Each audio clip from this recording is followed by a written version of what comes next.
Chaudhary sir, so please come on the stage and give few lines about the audience for motivating them. VC sir, please come on the stage. Give a big round of applause for VC sir. आदरणीय इस department के विभागाध्यक्ष और सम्मानीय हमारे विद्वान शिक्षकगण, प्रिय छात्र छात्राओं, आज के जीवन में ये सबसे बड़ी समस्या है कि अगर किसी चीज का अगर आपको जानकारी है, हम कैसे प्रेजेंट करेंगे, यही सबसे बड़ी समस्या है। तो इस पर ये जो कार्यक्रम आपका चल रहा है कि आप जो यही शिक्षा नीति है, उस शिक्षा नीति को किस प्रकार से प्रेजेंट कर सकते हैं और ऐसा प्रेजेंट करना है कि वह हूबहू वह उसके सही स्किल पर वो आ पाए। और यही शिक्षा का आज का एजुकेशन का मतलब है। एजुकेशन का मतलब ये नहीं है कि हम कितना विद्वान हैं। एजुकेशन का मतलब ये नहीं है कि हमें कितनी जानकारी है। एजुकेशन का मतलब होता है कि आपके अंदर में जो बाहरी शक्ति है, उस शक्ति को अच्छी स्वरूप में परिवर्तन करके एक नया क्रिएट कर देना ही शिक्षा का यही स्वरूप है। और आज की जो शिक्षा है वह कला, विज्ञान और टेक्नोलॉजी पर ही निर्भर है। और आज की जो शिक्षा प्रणाली है वह किताबों पर निर्भर नहीं है। आप जो बुक अध्ययन करते हैं वह एक शिक्षक है, इसको मानना पड़ेगा। और जो शिक्षक है वही आज का बुक, इसको मानना पड़ेगा। और जो शिक्षक जो होती है, पहले बुक का लोग अध्ययन करते थे और अपनी विद्वता को वह एक शिक्षक रूप में प्रस्तुत करते थे। लेकिन आज का जो इनोवेशन है, जिसको कहते हैं नवाचार कहते हैं, हम नवाचार को किस प्रकार से प्रेजेंट करेंगे, तो कुछ बातों पर आपको ध्यान देना है। अगर आपको आज की शिक्षा प्रणाली को अध्ययन करना है तो सबसे पहले आपको टीचिंग एंड लर्निंग को समझना होगा। टीचिंग लर्निंग क्या होता है कि पहले लोग क्या होते थे, शिक्षक के द्वारा जो कुछ भी दिया जाता था, हम उसको अच्छे ढंग से प्रस्तुतिकरण के आधार पर उसको नॉलेज प्राप्त कर लेते थे। लेकिन आज का जो टीचिंग लर्निंग जो मेथड बना है इनोवेशन के अंतर्गत में, यह बताया गया है कि टीचिंग का अर्थ होता है स्किल डेवलपमेंट करना होता है। स्किल डेवलपमेंट क्या होता है कि जब किसी आपका, अगर आप साइंस के स्टूडेंट हैं, आप अपने अपने विभाग के सब्जेक्ट हैं, तो आप कैसे इसको अध्ययन करेंगे। वो अध्ययन क्या होता था, शिक्षक बता देते, इसको नोट उतार लेते, नहीं है।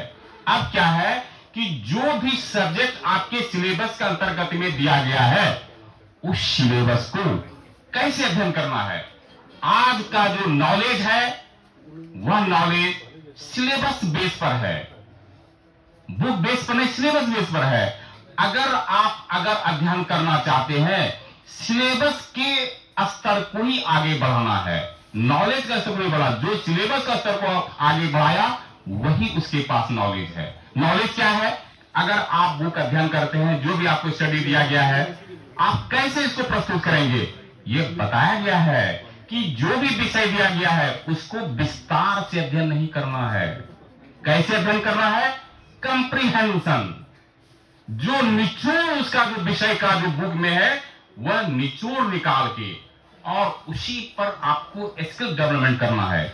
जैसे स्किल डेवलपमेंट क्या करना है, उदाहरण है, जैसे आप मैथमेटिक्स है तो मैथमेटिक्स स्किल डेवलपमेंट करने के लिए उसमें दिया है रीजनिंग दिया जाता है कि जो कंप्रीहेंशन का जो निचोड़ आया है उसी पर आपको रीजनिंग करना है, उसी पर आपको विचार करना है। और जिसने यह चीज को करता है, कैसे करना है, टेक्नोलॉजी के द्वारा करना है, एजुकेशन टेक्नोलॉजी के द्वारा अध्ययन करना है। एजुकेशन टेक्नोलॉजी के पास एजुकेशन टेक्नोलॉजी क्या है कि आपके अंदर में जो नॉलेज है, नॉलेज का अर्थ यह नहीं होता है कि ज्ञान, नॉलेज का मतलब होता है कि आपके अंदर में डिफिनेशन उस विषय का होना अत्यावश्यक है। अगर मान मैंगो है तो मैंगो का स्वरूप को आपको डिफाइन करना है। अगर आप मानते हैं बीटेक पढ़ते हैं, बीटेक का आपको डिफाइन करना है। It is called a knowledge. ये देखिए अध्ययन, ये यहां ये नहीं बताया गया कैसे अध्ययन करना है। इस वक्त थोड़ा सा हम चर्चा करना चाहेंगे और कभी होगा और भी साथ चर्चा करना चाहेंगे। एक लिए आप स्टार्टिंग एज पर है, कैसे अध्ययन करना है, यही इसका मेन इसका प्रेजेंटेशन आपके पास रखा गया है। तो आप अध्ययन जब करेंगे कैसे अध्ययन करना है, छोटा बड़ा को छोटा स्वरूप करके इस पर एनालिसिस करना है, मैथमेटिकल ढंग से करना है, साइंस ढंग से करना है, टेक्नोलॉजी ढंग से करना है और मैथमेटिकल ढंग से करना है, और फिर आपको सोशल साइंस के रूप में करना है। ये सारे जब आप नॉलेज करेंगे तभी उसके कंक्लूजन, इसी को नॉलेज कहा गया है। पहला देखना है, अगर के पास जब नॉलेज होंगे तो आपके अंदर में उस विषय के बढ़ने की शक्ति बढ़ जाती है। क्या बढ़ जाए? आपको एनालिसिस करने की शक्ति बढ़ जाएगी। जब नॉलेज आपके पास नहीं होगा, कोई भी दुनिया का उसको एनालिसिस नहीं कर सकता है। आप तो अध्ययन नहीं करते हैं, इसलिए किसी चीज को उसको सही परफेक्ट नॉलेज होता है, जिसको कहते हैं परफेक्ट नॉलेज, इज डिफिनेशन। आपको उस विषय का डिफिनेशन जानना चाहिए। It is called a knowledge कहा गया है। दूसरा, अगर आपके नॉलेज जब आ जाएंगे तो कंप्रीहेंशन, उस चीज को सॉल्व करने का, जब सॉल्व हो जाएंगे तब इसी चीज का एनालिसिस आप कर पाएंगे। जब एनालिसिस करेंगे तब क्या होता है, हर इसके बाद आप कंक्लूजन निकाल पाएंगे। तो आप समझ रहे हैं कि इट इज कॉल्ड ए, जिसको कहते हैं ज्ञानात्मक कहा जाता है। इसलिए आप एक छात्र के नाते से इसके माध्यम से ये कहना चाहते हैं, अगर आपको अच्छा अगर बनना है, अगर नवाचार करना है, अच्छा नॉलेज करना है, तो उस विषय को अध्ययन करना आपको अत्यावश्यक है। अध्ययन करने के आधार पर कैसे अध्ययन करना है, सबसे पहले उस विषय के बारे में अच्छे तरीके से जानकारी लेना है।